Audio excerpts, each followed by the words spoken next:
On the quiet shores of Long Island, behind the sand dunes and tall grass, a secret was waiting to be uncovered. 10 bodies scattered along a lonely highway, for young women, all vanishing in almost the same way. This is the story of the Gilgo Beach murders. The hunt for the Long Island serial killer. They called them the Gilgo Four: Maureen, Melissa, Megan, and Amber. For women who vanished, for families left without answers, and for more than a decade, the identity of their killer remained a mystery until now. December 2010, a police officer was searching for a missing woman named Shannon Gilbert, but instead of Shannon, what he found was something far more chilling: human remains in the brush near Gilgo Beach. And then 3 more bodies appeared in the same area: 4 women, all wrapped in burlap, all working as escorts, all dumped within yards of one another. The public was horrified. The media gave the killer a name: the Long Island serial killer. But the nightmare didn't stop there. As investigators widened the search, they uncovered even more remains. In the end, 10 to 11 victims were found scattered across Gilgo Beach, Oak Beach, and Jones Beach. Not all were the same. Some were women like the Gilgo Four. Others were different: a toddler, found near her mother, an unidentified Asian male, partial remains that didn't match anyone at first. The case grew darker, stranger, more complex. And one question kept coming back: what about Shannon Gilbert, the woman they had been looking for in the first place? May 2010, Shannon Gilbert fled a client's home in Oak Beach, terrified.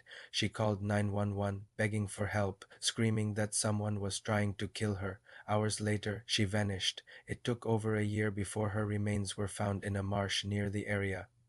Police claimed her death was accidental, that she drowned while disoriented, but her family never believed that. To them, Shannon was another victim of the Long Island serial killer.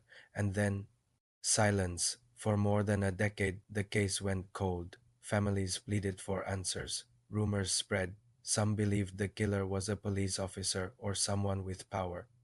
The road where the bodies were dumped was isolated, dark, and mostly known to locals. Whoever was doing this knew the area well. Still, investigators struggled. Technology wasn't ready, evidence was thin. The mystery of the Long Island serial killer hung over Gilgo Beach like a shadow. In 2022, everything changed. A special task force reopened the case. This time they had new tools: advanced DNA testing, modern cell phone analysis, and old surveillance re-examined. And in July 2023, more than 13 years after the first woman disappeared, police made an arrest: Rex Hoyerman, a 59-year-old architect from Massapequa Park. DNA from a discarded pizza crust matched evidence from the crime scene. Cell phone records placed him near the victims.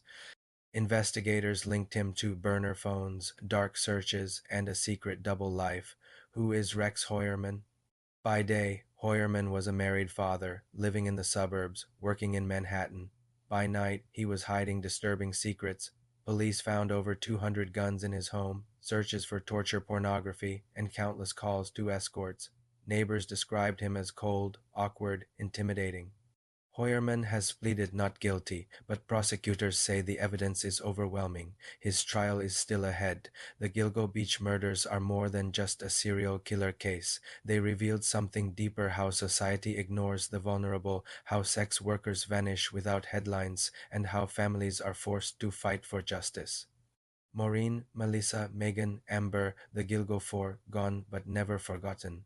The Long Island serial killer haunted New York for over a decade, and even now, as the case moves to trial, the shadow of Gilgo Beach still lingers. If you found this story important, please share it, and don't forget to subscribe to Down Under Mysteries for more chilling true crime stories and unsolved mysteries. Behind every headline is a family still searching for answers.